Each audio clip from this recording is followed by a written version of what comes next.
Nagbabala ngayon ang Department of Health sa mga mahihilig magpunta sa mga beach o yung mahihilig mamasyal ngayong summer. Ayon sa DOH, maghinay-hinay lamang dahil baka mabiktima kayo ng heat stroke ngayong panahon ng tag-init. Subalit, paano nga ba makakaiwas sa heat stroke? Alamin ang kasagutan sa report ng aming kasamang si Roby Cerezo. Nakakabahala nga ang nararamdamang init ngayon sa ating bansa.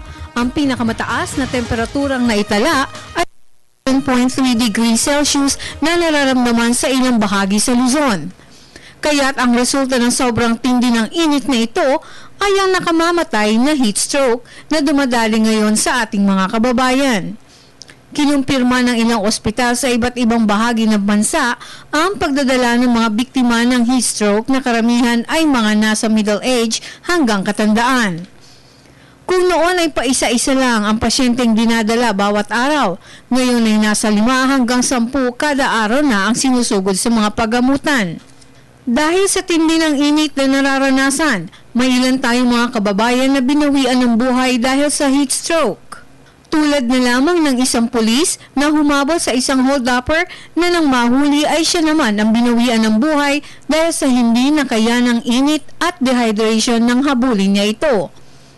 Sa Bicol Region, isang re-electionist na konsehal sa Camarines Sur ang namatay habang nangangampanya sa kasagsagan ng panahon.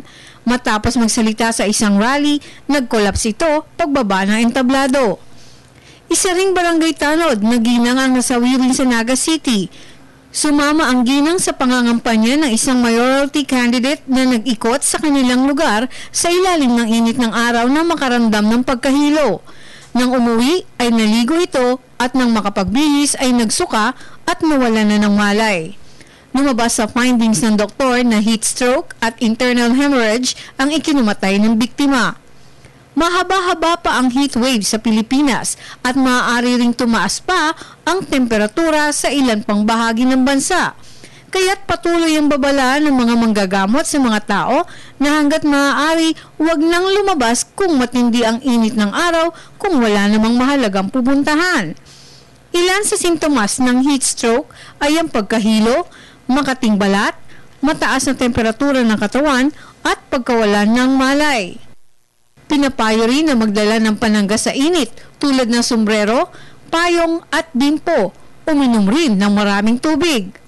Mainam din na magsuot ng puting damit kaysa sa dark-colored na mga damit dahil mas nailalabas ng puting kasuotan ang init ng katawan. Para sa Telebisyon ng Bayan, Roby Cerezo.